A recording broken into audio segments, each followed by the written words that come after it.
Chapter 10, The Wonderful Afternoon. Early every morning, while Laura washed the breakfast dishes, she could look through the open door and see the men leaving the boarding shanty and going to the thatched stable for their horses. Then there was the rattling of harness and a confusion of talking and shouts, and the men and teens went out to the job, leaving quietness behind them. All the days went by, one like another. On Mondays, Laura helped Ma do the washing and bring in the clean-scented clothes that dried quickly in the wind and sunshine. On Tuesdays, she sprinkled them and helped Ma iron them. On Wednesdays, she did her task of mending and sewing, though she didn't like to. Mary was learning to sew without seeing. Her sensitive fingers could hem nicely, and she could sew quilt patches if the colors were matched for her. At noon, the camp was noisy again with all the teams and the men coming in to dinner. Then Pa came from the store, and they all ate in the little shanty with the wind blowing against it and the wild white prairie outside the door. Softly colored in all shades from dark brown to russet and tan, the prairie rolled in gentle swells to the far edge of the sky. The winds were blowing colder at night, more and more wild birds were flying southward, and Pa said that winter would not be long in coming. But Laura did not think about winter. She wanted to know where the men were working and how they made a railroad grade. Every morning they went out, and at noon and at night they came back, but all that she saw of working was a smudge of dust that came up from the tawny prairie in the west. She wanted to see the men building the railroad. Aunt Dosha moved into the camp one day, and she bought 2 cows. She said, "I brought our milk on the hoof, Charles. It's the only way to get any out here where there aren't any farmers." One of the cows was for Pa. She was a pretty, bright red cow named Ellen. Pa untied her from the back of Aunt Dosha's wagon and handed the halter rope to Laura. "Here, Laura," he said, "you're old enough to take care of her. Take her out where the grass is good, and be sure to drive down the picket pin good and firm." Laura and Lena picketed the cows not far apart in good grass. Every morning and every evening they met to take care of the cows. They led them to drink from the lake and moved the picket pins to fresh grass, and then they did the milking, and while they milked, they sang. Lena knew many new songs, and Laura learned them quickly. Together, while the milk streamed into the bright tin pails, they sang, "A light from the ocean wave, a home on the rolling deep, the pollywogs wagged their tails, and the tears rolled down their cheeks." Sometimes Lena sang softly, and so did Laura. "Oh, I wouldn't marry a farmer. He's always in the dirt. I'd rather marry a railroad man who wears a striped shirt." But Laura liked the waltz songs best. She loved the broom song, though they hadn't seen brooms so many times to make the tune swing. "Buy a broom, buy a broom, broom. Buy a broom, broom, buy a broom, broom. Will you buy off this wandering Bavarian a broom? To brush off the insects that come to annoy you. You'll find it quite useful by night and by day." The cows stood quiet, chewing their cuds, as though they were listening to the singing until the milking was done. Then, with the pails of warm, sweet-smelling milk, Laura and Lena walked back toward the shanties. In the mornings, the men were coming out of the bunkhouse, washing in the basins on the bench by the door and combing their hair, and the sun was rising over Silver Lake. In the evenings, the sky flamed with red and purple and gold, the sun had set, and the teens and men were coming in, dark along the dusty road they had worn on the prairie, and singing. Then quickly, Lena hurried to Aunt Dosha's shanty and Laura to Ma's, because they must strain the milk before the cream began to rise and help get supper. Lena had so much work to do, helping Aunt Dosha and Cousin Louisa, that she had no time to play. And Laura, though she did not work so hard, was busy enough, so they hardly ever met except at milking time. "If Pa hadn't put our black ponies to work in the grade," Lena said one evening, "you know what I'd do?" "No what?" Laura asked. "Well, if I could get away, and if we had the ponies to ride, we'd go see the men working," said Lena. "Don't you want to?" "Yes, I want to," Laura said. She did not have to decide whether or not she would disobey Pa, because they couldn't do it anyway. Suddenly, one day at dinner, Pa set down his teacup, wiped his mustache, and said, "You ask too many questions, Flutterbudget. Put on your bonnet and come up to the store along about 2 o'clock. I'll take you out and let you see for yourself." "Oh, Pa!" Laura cried out. There, Laura, don't get so excited, Ma said quietly. Laura knew she could not shout. She should not shout. She kept her voice low. Pa, can Lena go too? We will decide about that later, said Ma. After Pa had gone back to the store, Ma talked seriously to Laura. She said that she wanted her girls to know how to behave, to speak nicely in low voices and have gentle manners and always be ladies. They had always lived in wild, rough places, except for a little while on Plum Creek.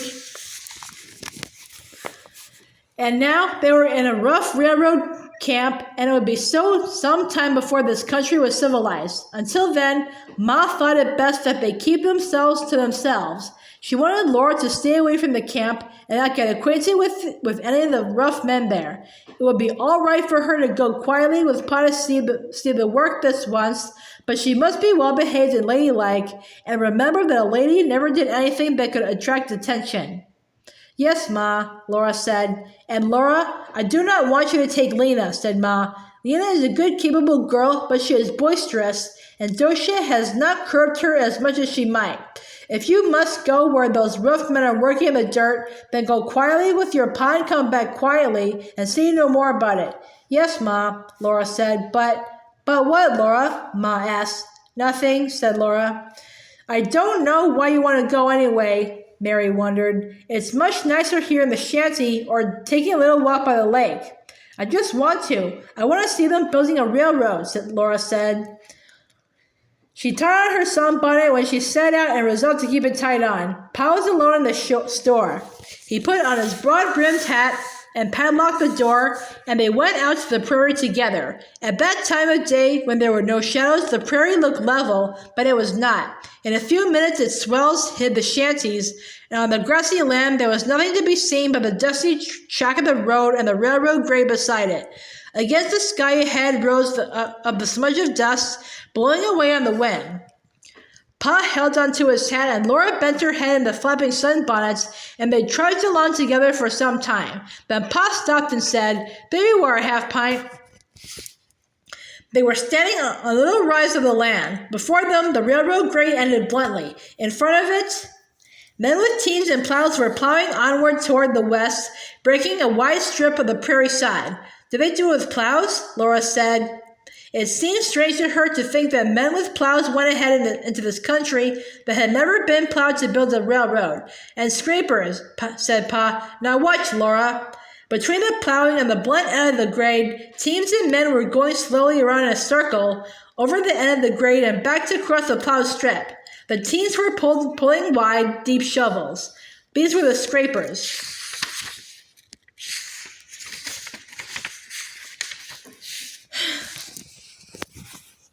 Instead of one long shovel handle, each scraper had two short handles, and a strong half-hoop of steel curved from one side of the scraper to the other side. The team was hitched to this curve of steel. When a man and his team came to the plowed land, another man took hold of the scraper handles and held them just high enough to thrust the round shovel point into the loose earth of the plowed ground while the team went on and earth filled the scraper. Then he let go of the handles. The full scraper sat level on the ground, and the horses pulled it on around the circle up the side of the grade. On the grade's blunt end, the men who drove the team caught hold of the scraper's handles and tipped the whole scraper over in a somersault inside the curving steel that the horses were hitched to. All the dirt was left right bare, while the team drew the empty scraper down the grade and on around the circle to the plowed land again. There the other man caught hold of the handles and held them just high enough to thrust the round shovel point into the loose earth until the scraper was filled again. And on around the circle, it came sliding behind the team, up the steep slope of the grade, and somersaulting over again. Team after team came around the circle, scraper after scraper tipped over.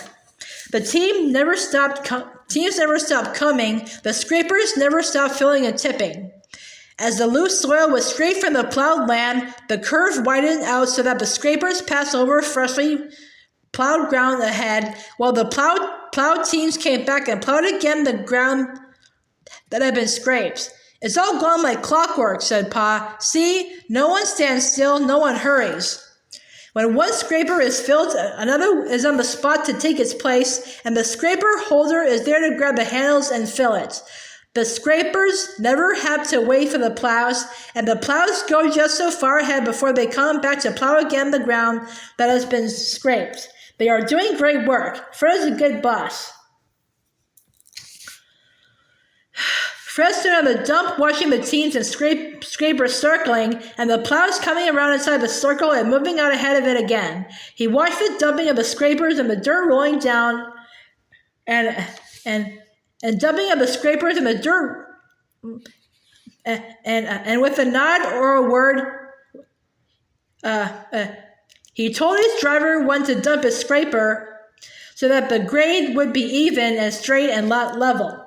For every 6 teams, 1 man did nothing but stand and watch. If a team slowed, he spoke to the driver and he drove faster. If a team went too fast, he spoke to that driver and that driver held his horses back. The teams must be spaced evenly while they kept on going steadily around the circle, over the plowed land into the grade and over it and back to the plowed land again. 30 teams and 30 scrapers, and all the 4-horse teams and the plows, and all the drivers and the scraper holders, all were going round and round, all in their places and all moving in time, there on the open prairie, just like the works of a clock, as Pa had said, and on the prow of the new railroad grade in the dust, Fred, the boss, kept it all going. Laura would never have tired of watching that. But farther west there was more to see. Pa said, "Come along, Half Pint, and see how they make a cut and a fill." Laura walked with Pa along the wagon track, where the crushed dead grasses were like broken hay in the dust where wagon wheels had passed. Farther to the west, beyond a little rise of the prairie, more men were building another piece of the railroad grade. In the little dip beyond the rise, they were making a fill, and farther on they were making a cut through higher ground. "You see, Laura," Pa said, "where the ground is low, they make the grade higher, and where the ground is high, they cut through it to make the grade level. A railroad roadbed has to be as level as it can be for the trains to run on."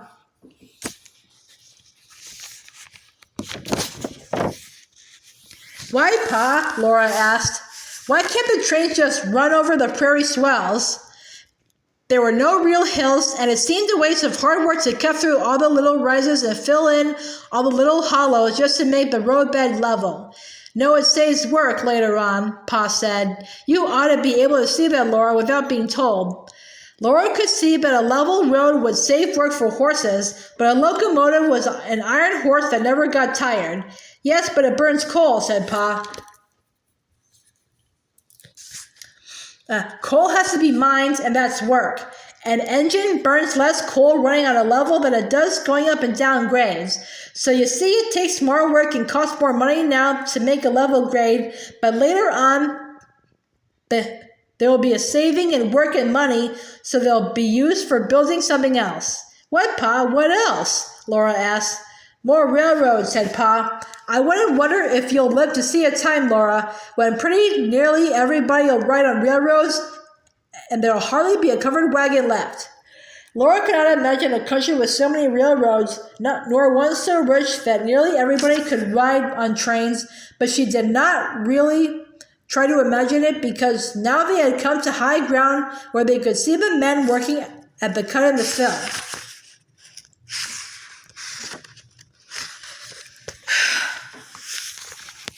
Right across the prairie swell where the trains would run, the teams with plows and the teams with scrapers were cutting a wide ditch. Back and forth went the big teams pulling the plows, and round went the teams hauling the scrapers, all steadily moving in time with each other. But here the scrapers did not go in a circle. They went in a long, narrow loop into the cut and out again at one end, and at the other end they went over the dump. The dump was a deep ditch at the end of the cut and crossways to it. Heavy timber shored up the sides of this ditch and made a flat platform over the top of it. There was a hole in the middle of this platform, and earth had been graded high on each side of the ditch to make a road level with the platform. Out of the cut came a team steadily, walking one behind another, pulling the loaded scrapers. They went up the grade to the top of the dump, and they went across the platform. They passed over the hole, one horse walking on each side of it, while into the hole the driver dumped the scraper load of dirt. Going steadily on, down the steep grade and around, they went back into the cut to fill the scrapers again. All the time, a circle of wagons was moving through the dump under the hole in the platform. Every time a scraper dumped its load, a wagon was under the hole to catch the dirt. Each wagon waited till 5 scraper loads had poured down into it, then it moved on, and the wagon behind it moved under the hole and waited. The circle of wagons came out of the dump and curved back to climb up over the end of the high railroad grade that was coming toward the cut. Every wagon, as it passed over the grade, dumped its dirt and made the grade that much longer. The wagons had no wagon boxes. They were only platforms of heavy planks. To dump the dirt, the teamster turned those planks over one at a time. Then he drove onward, down over the end of the fill and back in the endless circle through the dump to be loaded again. Dust blew from the plows and the scrapers, and from the dump and the end of the hill. A great cloud of dust rose all the time, up over the sweating men and the sweating horses. The men's faces and arms were black with sunburn and dust, their blue and gray shirts were streaked with sweat and dust, and the horses' manes and tails and hair were full of dust, and their flanks were caked with muddy sweat.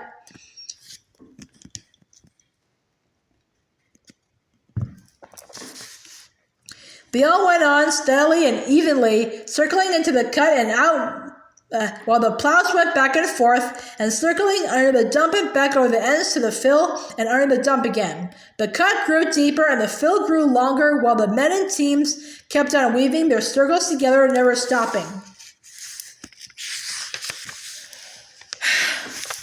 They never missed once, Laura marveled. Every time a scraper dumps, there's a wagon underneath to catch the dirt. That's a boss's job, Pa said. He makes them keep time just like they were playing a tune. Watch the boss and you'll see how it's done. It's pretty work. On the rise above the cut and on the end of the fill and along the circles, the bosses stood. They watched the men and the teams keep them moving in time. Here they slowed one team a little. There they hurried another. No one stopped and waited. No one was late at his place. Laura heard the boss call out from the top of the cut. Boys, move along a little faster. You see, Pa said, it's nearing quitting time, and they'd all slow down a little. They can't put that over on a good boss. The whole afternoon had gone while Pa and Laura watched the circles moving, making the railroad grade. It was time to go back to the store in the shanty. Laura took one last long look and then she had to go. On the way, Pa showed her the figures painted on the little grade stakes that were driven into the ground in a straight line where the railroad grade would be. The surveyors had driven those stakes. The figures told the graders how high to build the grade on low ground and how deep to make the cuts on high ground. The surveyors had measured it all and figured the grade exactly before anyone else had come there. First, someone had thought of a railroad. Then the surveyors had come out to that empty country, and they had marked and measured a railroad that was not there at all. It was only a railroad that someone had thought of. Then the plowmen came to tear up the prairie grass, and the scraper men to dig up the dirt, and the teamsters with their wagons to haul it. And all of them said they were working on the railroad, but still the railroad wasn't there. Nothing was there yet but cuts through the prairie swells, pieces of the railroad grade that were really only narrow short ridges of earth, all pointing westward across an enormous grassy land. When the grade's finished, Pa said, the shovel men will come along with hand shovels, and they'll smooth the sides of the grade by hand and level it on top. And then they'll lay the rails, Laura said. Don't jump ahead so fast, Flutterbudget, Pa laughed at her. The railroad ties have got to be shipped out here and laid before it's time for the rails. Rome wasn't built in a day, and neither is the railroad, nor anything else worth having. The sun was so low now that each prairie swell began to have its shadow lying eastward, and out of the large pale sky the flocks of ducks and the long wedges of geese We're sliding down to Silver Lake to rest for the night. The clean wind was blowing now with no dust in it, and Laura let her sunbonnet slip down her back so that she could feel the wind on her face and see the whole great prairie. There was no railroad there now, but someday the long steel tracks would lie level in the fields and through the cuts, and trains would come roaring, steaming and smoking with speed. The tracks and the trains were not there now, but Laura could see them almost as if they were there. Suddenly she asked, "Pa, was that what made the very first railroad?" "What are you talking about?" Pa asked. "Are there railroads because people think of them first when they aren't there?" Pa thought a minute. "That's right," he said. "Yes, that's what makes things happen. People think of them first. If enough people think of a thing and work hard enough at it, I guess it's pretty nearly bound to happen, wind and weather permitting." "What's that house, Pa?" Laura asked. "What house?" Pa asked. "That house, that real house," Laura pointed. All this time she had been meaning to ask Pa about the house, that house standing by itself on the north shore of the lake, and she had always forgotten. That's the surveyor's house," Pa said. "Are they there now?" Laura asked. "They come and go," said Pa. They had almost reached the store, and he went on. "Run on along home now, Flutterbudget. I've got work to do on the books. Now you know how a railroad grade's made. Be sure to tell Mary all about it." "Oh, I will, Pa," Laura promised. "I'll see it out loud for her every bit." She did her best, but Mary only said, "I really don't know, Laura, why you'd rather watch those rough men working in the dirt than stay here in the nice clean shanty. I finished another quilt patch while you've been idling." But Laura was still seeing the movement of men and horses in such perfect time that she could almost sing the tune to which they moved.